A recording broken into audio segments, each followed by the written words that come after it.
அண்மை செய்திகளை பார்த்து வருகிறோம். தூத்துக்குடியில் வெள்ள சேதங்களை பார்வையிடுவதற்காக மத்திய அமைச்சர் நிர்மலா சீதாராமன் அங்கு வருகை தந்திருக்கிறார். அங்கு ஆய்வும் மேற்கொண்டு வருகிறார். அது தொடர்பான அண்மை செய்திகளை பார்த்து வருகிறோம். நிர்மலா சீதாராமனுடன் அமைச்சர் தங்கம் தென்னரசு, கனிமொழி உள்ளிட்டோரும் இருக்கிறார்கள். அது தொடர்பான காட்சிகளையும் அண்மை செய்திகளையும் பார்த்து வருகிறோம். மேலும் விவரங்களை கொடுப்பதற்காக செய்தியாளர் சுடலைமணி இணைப்பில் இருக்கிறார். பேசலாம். சுடலைமணி, இந்த ஆய்வு தொடர்பான முழு விவரங்கள். நிச்சயமா. அதாவது தற்போது தூத்துக்குடி மாவட்டத்தில் கடந்த வாரம் பெய்த தொடர் கனமழையின் காரணமாக ஏராளமான பகுதிகள் என்பது பாதிக்கப்பட்டுள்ளது. இந்த நிலையில் தான் இன்றைய தினம் இந்த பகுதியில் பாதிக்கப்பட்ட இடங்களையும் மாவட்ட ஆட்சியர் அலுவலகத்தில் ஆய்வுக் கூட்டமும் நடைபெறும். அதாவது மத்திய நிதியமைச்சர் நிர்மலா சீதாராமன் தலைமையில் ஆய்வுக் கூட்டம் நடைபெறும் என்று அறிவிக்கப்பட்டிருந்தது.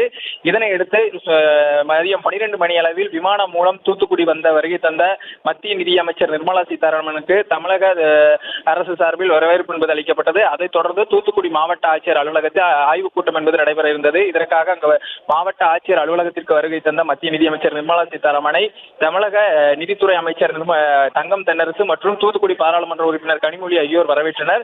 அதைத் தொடர்ந்து மாவட்ட ஆட்சியர் அலுவலக வளாகத்தில் இருந்த இந்த மழை வெள்ளத்தால் பாதிக்கப்பட்ட இடங்களின் புகைப்படங்கள் காட்சி வைக்கப்பட்டிருந்தது. அதனை பார்வையிட்டு அது குறித்து அவர் அருகில் இருந்த அமைச்சர் மற்றும் எம்பியிடம் கேட்டறிந்தார். அதைத் தொடர்ந்து தற்போது இந்த ஆய்வுக் கூட்டமானது தொடங்கியுள்ளது. முதற்கட்டமாக இந்த ஆய்வுக் கூட்டத்தில் இன்சூரன்ஸ் கம்பெனியை சேர்ந்தவர்களும் அதே போல் வங்கியை சேர்ந்த முக்கியமானவர்களும் வருகை தந்துள்ளனர். அவர்களுடன் இந்த ஆலோசனை கூட்டத்தில் அதிகாரிகளும் பங்கேற்கின்றனர், முக்கிய பிரமுகர்களும் பங்கேற்க உள்ளனர். முதற்கட்டமாக பவர் பாயிண்ட் பிரசன்டேஷன் மூலமாக இந்த தூத்துக்குடி மாவட்டத்தில் வெள்ளத்தால் பாதிக்கப்பட்ட பகுதிகளை அவர் பார்வையிடுகிறார். அது குறித்து விளக்கத்தையும் தூத்துக்குடி பாராளுமன்ற உறுப்பினர் கனிமொழி அதே போல் அமைச்சர் தங்கம் தென்னரசு அது குறித்து அவர்களுக்கு விளக்கம் அளிக்க உள்ளனர். இது குறித்து மேலும் இந்த பகுதியில் உள்ள இந்த இன்சூரன்ஸ் கம்பெனி சார்ந்தவர்களிடமும் இந்த வங்கி சார்ந்தவர்களிடமும் இது குறித்த ஆய்வினை அவர் மேற்கொள்ள உள்ளார்.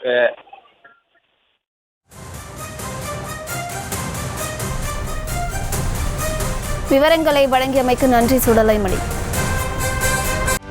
செய்திகளை உடனுக்குடனும் துல்லியமாகவும் தெரிந்து கொள்ள சப்ஸ்கிரைப் பண்ணுங்க.